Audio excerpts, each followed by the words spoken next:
Greetings, listening to this radio station. This is the African Portal Radio to you live from Pretoria here in South Africa. Dumela, assalamu alaikum wa rahmatullahi wa barakatuh. Ekaso, Moloi, bonjour. No matter what the time is on your side, we greet and we salute everyone listening to this program on the African Portal Radio. This is your one-stop media house where everyone have a say. Is going to be a very interesting conversation this afternoon. Please join us, share this program, let it go viral as we're hosting one of our very own, one of the father in Africa on this program. Professor Timothy Adebayo Fasheun is already with me in the studio that will be having this program raw. The first 30 minutes of this program is going to be English, and the second part of this program is going to be Yoruba. The reason being that Professor actually stands for all Africa. As we know, currently Africa still meant the English as a medium of communication. I'm not sure. Probably in the nearest future, Africa is going to embrace another language of our home, probably Swahili or any of African language that we'll be speaking. But for now, English is one of the, is the medium of communication that we are using currently in Africa. So permit me to do that. As you know, we promote African culture and African identity. So the conversation, first 30 minutes is going to be in English, then the rest will be in Yoruba. Thanks to everyone joining this conversation. Let me use this time to welcome one of the genius, one of the icon, one of the great leader in Africa, Professor Timothy Adebayo Fasheun, onto this radio station, the African Portal. Good afternoon, sir, and how are you today, sir? Oh, I'm fine. Thank you very much for hosting me, and I also greet your viewers all over the world. And I say good afternoon, good morning to you. It's nice to be in the studio with Baba Eto of Victoria this morning. Thank you very much. Yes, I understand that you want to start with Yoruba, with English. Maybe you want me to introduce myself. Should I do that? Yes, sir. You can introduce yourself, sir. The reason being that I want this conversation to be an exclusive interview where we discuss issues and things that have to do with Africa. We know that God has blessed us with genius people with so much brain, an icon, the great one, the one that I've seen a lot, the one that have contributed a lot, the one that have dedicate his life for the promotion and for the progress of Africa, especially for the unity of Yoruba race and the Africa at large. Sir, let me give you opportunity to introduce yourself, because a lot of people will be very interested to know who you are, where you are, the post you hold in the society. I start. Èmi ni Timothy Adebayo Fasheun. Èmi ni ọmọ Òkè Ìjẹ̀dá. Èmi ni ọmọ aláyé gbèdéngbèdén bí ẹni láyìn. Èmi ni ọmọ Olúwa tí a fi ìwà jì. Èmi ni ọmọ Olúmọ̀gún níbi èrò tí mi wọ́ tiritiri. Kí wọ́n sá ni ní Mògún, kí kí wọ́n yin ni ní mògún, kí wọ́n bú ni ní mògún, ìbí èrò bá jẹun tán gbẹ́rù rí àwọn máa lọ. Èmi ni ọmọ Fasheun, èmi ni ọmọ wa, ọmọ Bùkún, èmi ni ọmọ Áfíríkà. I'm the child of the world. Thank you. Thank you very much, sir. That introduction is beautiful and it's lovely. For those of you that you are listening to us that you don't understand what our father said, like I said, the first 30 minutes is going to be English, and I want everyone to be part of it. He's introducing himself by telling us that he's from Elisha, is from Jeddah. Jeddah is a city very close to it. I've been there several, saying that he's a child and a son of the soil, is a son of Fasheun, is also the son of the soil of Africa, and also the son of the soil of the world. Sir, welcome to African Portal Radio. Is going to be a very interesting time in the studio as we'll be discussing issues that have to do with Africa, issues that have to do with Yoruba nation, issues that have to do with womankind. Sir, you introduce yourself very well, and I like the way you introduce yourself. A lot of people would like to know your education background, where you're coming from, and the journey so far, how you managed to arrive where you are now. Yeah, I started my primary school at Ogudu Methodist School, Elisha. I was so tiny, I was not going to be admitted because my hand could not, was not as long in those days. But it was only my baptismal certificate that saved the day because I was so tiny. So when I finished from Ogudu Methodist Church, I went to Lagos. And, they were using primary school in the West, but they used standard in Lagos. So I went to Lagos Colony Public School at Ibutemeta in Lagos. From there, I went to Akpata Ganga, African Church Grammar School, Ibadan, Akpata Ganga. Also, I had my HSC, as we call it in those days, at Ijebu Muslim College. From Ijebu Muslim College, after having a stunt with the Nigerian Meteorological Services, I proceeded to England to study meteorology and physics. So I had my first and second degree from the University of Reading in the UK. So I came back home. Later, I had a doctorate in environmental physics from Obafemi Awolowo University. Thank you. Thank you very, very much, sir. It's a beautiful journey indeed, and I have opportunity to know that you are at Akpata Ganga. You happen to one of the colleagues to Ekefa Olubadan of Ibadan, Oloye Lekan Alabi. I spoke to him as well to let him know that you will be on this program. So let me take it from this angle, because you have a very beautiful journey, all the way from Elisha down to Ibadan, down to Lagos, come back to Ogun State, and you are, intercontinental, like moving from one city, from one state to the other. Sir, during your stay at Akpata Ganga in Ibadan, where you have your secondary, we may say now, your secondary education, what is your experience? Because let's start from that side. What's your experience? Things that actually give you enthusiasm to become who you become today? Yes, I thank you very much, Mr. Oluso. I owe so much to late Baba Odushote, who was our principal. He instilled discipline in us. He instilled hard work in us. And he was a great disciplinarian. And really, he actually taught us how to live. He taught us morality. And the Ekefa can bear witness to this, how we were caned when we misbehaved. And really, I owe much to him. And he made sure, despite the poor resources in those days, that we had the best. We were well grounded in English language. We were well grounded in mathematics. And there was a time that we had to do experiment at Government College Ibadan. But later on, he set up the laboratory. And today, I'm a physicist. And I owe so much to God, and I owe so much to Pa Odushote bookstore, so that today I'm a scientist. So that is my journey so far. He laid the foundation, which I built upon.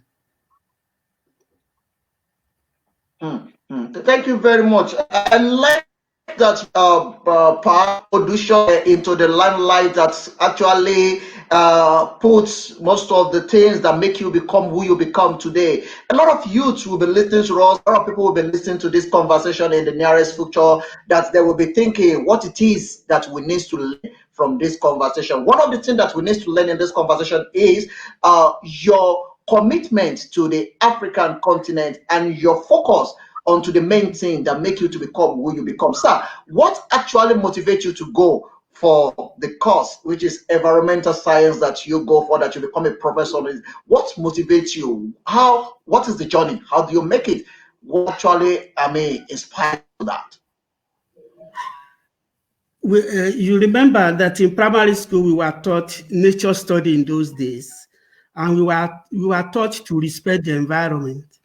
And also in the secondary school, the same thing was also taught to us. And Mr. Odushote was so much particular about that, the maintenance of the environment and how everything worked. But I must say one thing, that while in Ibadan, I also benefited much from the use of the United States library in the center of the town. And every Saturday, I was permitted to go there and borrow books from USAID in Ibadan. The housemaster, I was in the boarding house. He would grant me permission, and I would come back with loads of books. So, and those books were on physics, astronomy, and I learned from that as well. And all those things really work towards that. And we also had teachers as well, Mr. Adigun and co, and others who taught us environmental science. It's about nature, so I had a passion for the environment, and right from youth, and I pursued it. I like that. But Africa is one of the continents that we are struggling so much when we come to environmental. People seem not to have respect for our environment. You see, like let me use Nigeria as a case study. Like it's an environment where people are not really having value for the environment. Like people stand on the main road, passing urine. People, you get some areas smelling like, Ibadan very well, like some area in Ibadan, like Gege, Olorun, and stuff like that. So, what are you doing to correct that kind of habit in Africa and that kind of attitude that people actually portray, especially in the public? Really, I don't want to sound negative. Things have really taken a turn in Africa, especially in Nigeria. When in those days, when I was growing up, there used to be what we call sanitary officers, wole, who would come to your house to inspect whether you had stagnant water, whether you had not cleaned your environment. And also when you got to school too, you open your mouth to see whether you have brushed your teeth, all those things. And they also see that you had greens around your house, around your homestead, especially in the school. So we are taught all those things, and they were enforced. But things have degenerated over the years, which is not good. Now, talking about environmental management in Africa, before we became civilized, in quote, excuse me, we had a way of managing the environment. For example, our hunters will not kill an animal with the babies. They will not. They will not. Once they saw animal with babies, they wouldn't. They will spare it. They will spare it. Also, when they used to practice rotational farming, when they farmed for 5 years at one place, they will leave that fallow for some years before moving to another place, so that one will regenerate, so as to maintain the environment. And also, there was little emission into the atmosphere. because we didn't have so much of industries. So the environment was clean. If anything, if you had any problem, it was pathogenic problem, diseases like polio and other things, which actually they also vaccinated us against, smallpox and other things like that. So things have changed. But having said that, we are trying to be in sync with the environment these days. The United Nations Framework for Climate Change was formed, and the formation was actually informed by publication by a woman, The Silent Spring, in 1970s, that drew the world attention to the way we are polluting the environment. And that necessitated United Nations to form that framework so that we can reduce our carbon. And when they formed it, they have the Kyoto Protocol. We were given special, we were exempted because we belong to another category of developing country, because we need to develop, we need to build industry, we need to create wealth. So they exempted us for some years from emitting, from serious emission, whereas developed world, they cap their emission. But every year we have this conference of parties, and I've been to several of them, whereby we negotiate the amount of carbon dioxide you're going to release into the atmosphere. And South Africa is leading in that. In that we go there, we go with our target, and we also give a report to United Nations. But we'll get there. It is my belief that we shall get there. Right. Thank you so much, sir. I like what you say, but it sounds so promising that we will get there. We will get there. You said something that is very important, like the way things just go outside down in our school, like the time where you are in school, they check on the children, whether they brush their teeth, they check their nails, if there's a dirty in their nails and stuff like that. All those things is already out of our schools. Even we're gonna get there without the continent doing anything, without people being oriented onto that aspect of life, without educate, people on how to take care of our environment. Do you think that the world we will get there? Do you think is going to be something that is going to become to the reality in Africa, most especially in Nigeria, as I'm the one I'm using as a case study? Because it seems that we are not doing anything, and the professional in that aspect, in that space, they are not really doing a campaign or a kind of seminar to educate people, to let them know how valuable our environment is. Do you have any plan, probably in the future or now, to educate people and to let people know how important it is for us to take care of our environment? You remember that a Kenyan woman, she's late now, won the Nobel Prize for the Environment some years ago.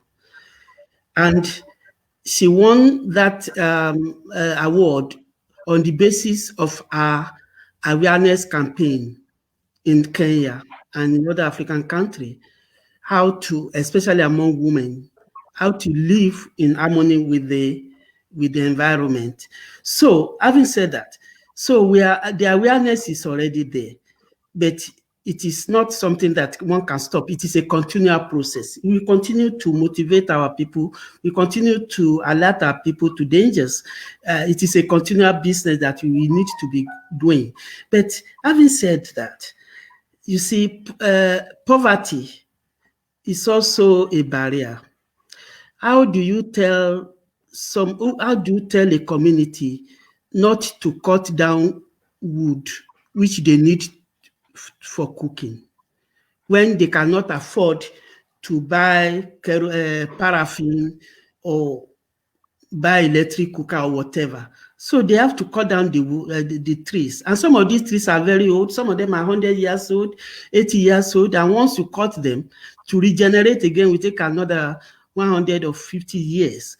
So the government needs actually to to support. So when there's no support, people will let me give you an example. In South Africa, we have got the World Heritage Site, St. Lucia, and you know that we have.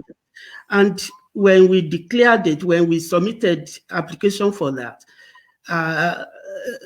some people did not know what you were into.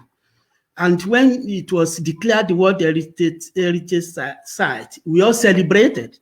But then the community realized that they could no longer go into that place to use herbs for medicine, medicinal herbs. They realized that they could not go to that place to cultivate something they're going to eat. You can see they could no longer go to that place to go and fish indiscriminately. So those are the things. So those are the things that are confronting African nation, in that some of these things must take sacrifices. But for you to make sacrifices, there must be a backup. But in Africa, we don't seem to get such backup. Whereas in Europe, you don't need to. The hospitals are there, so you don't even need to go to the forest to harvest herbs. You don't need to. And the supermarket have got fish. You don't need to go and fish to live. So those are the things that we are looking into. But we continue to do awareness campaign. Indeed, my company, and I know this is not a promotional basis, we conduct accredited training in environmental management, whereby we motivate youth, women, and the people, and also opinion makers, how to look after the environment sustainably. Let me just out of the question that I actually have for you here. One of the questions says, what is your personal role? Okay, then let me go to that. Let me just quickly look, because you mentioned something about the poverty in Africa. And what is your view about joblessness and poverty in Africa? Can we quickly just have a talk on that before we switch to Yoruba aspect of this interview? In Africa, generally, we borrowed we got into a system we little understood, even in terms of education. Our educational system does not prepare us for the future. You went there, you learn, and you sat for an examination, you pass, you earn a certificate, but you are not targeted towards a particular market. Therefore, our educational system is not actually suitable. That is the reason every year we turn out thousands of graduates in Africa, if not millions of them, who are unemployable because they were not made for the market. My generation was blessed. I don't want to use the word lucky, because we Christians, we don't use that. We say we are blessed.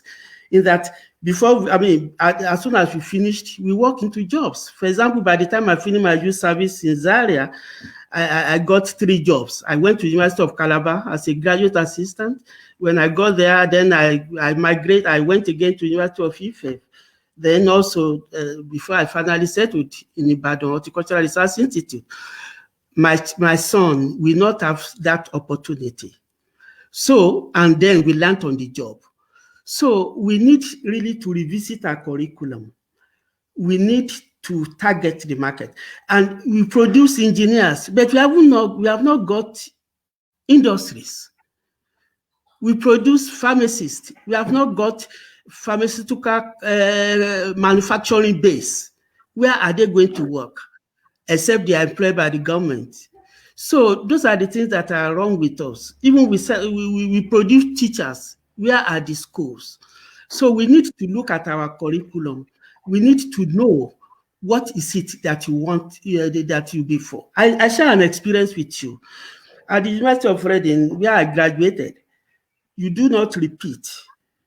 Once you fail, you fail. Because what you did every year, the curriculum changes. So we follow the 4-year program. So the next 4-year program is different from yours. And the program is tailored towards the market at that time. So somebody who is going to enter year 1, if you are in year 2, is engineered towards something that is yet to come. So you don't repeat, you fail. It's modeled after Oxford. You don't. Once you fail, you go. So those are the things. So during our course, this climate change became an issue. So our program was rapidly modified, and we had to do courses in engineering, electronics. We had to do courses that were not in the brochure they sent me in Lagos before leaving. You can see they targeted us so that, and you see, when I finished, then I was in great demand. So ours is not like that. Some of the curriculum are still 1960s, 1970s, and so on. So one thing, a misconception, is that the university prepares you for what is not yet. Can I repeat myself?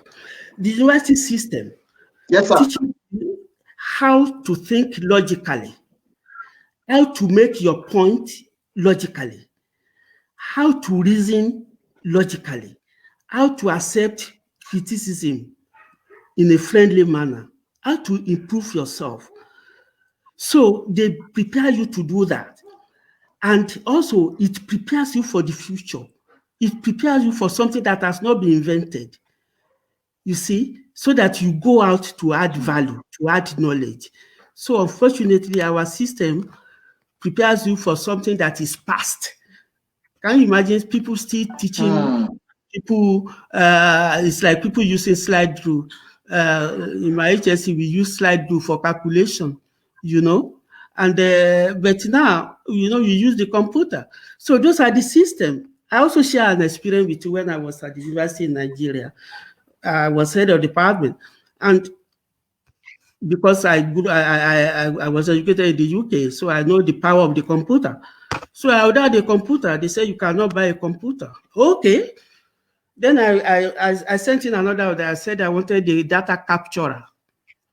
The supply chain did not know what data capturer was.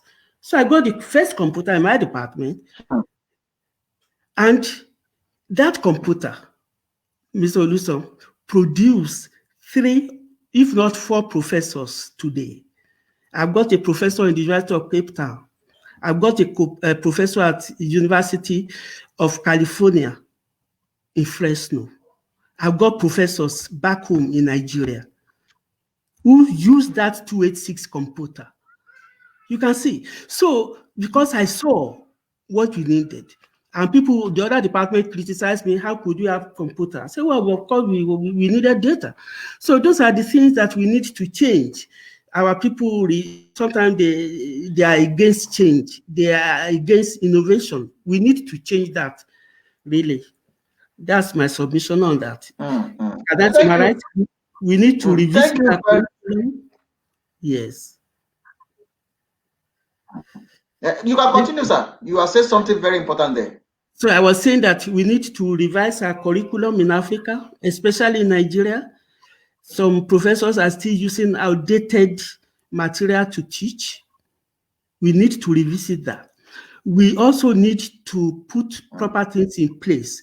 We need to, if we are going to industrialize, yes, we must do that and produce people to work in those industries.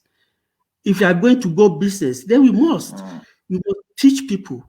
The Alaba, have you ever been to Alaba in Lagos? Yeah. A lot of things happening in Alaba. A lot of things is happening there because people are innovative. You see, I also want to share one thing again. I don't want to appear as if I'm boasting. I needed a technologist when I was in the department.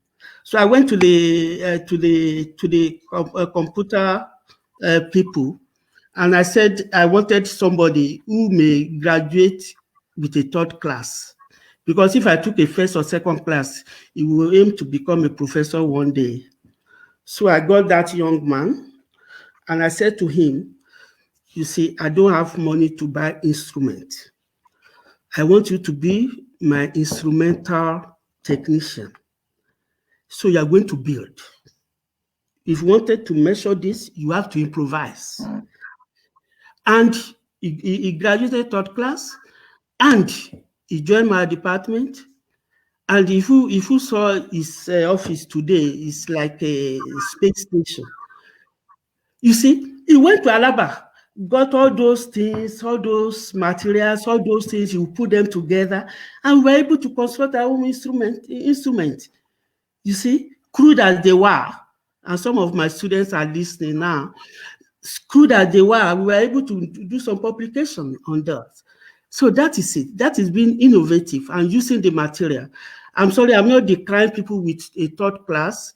I'm not decrying them at all, because you can still have a third class and you can still be a professor. Only you need to go back and improve yourself. But I needed that time, because if I took a second class or first class, you remember, it will become a graduate assistant, and you also want to become a professor. So that is how things are.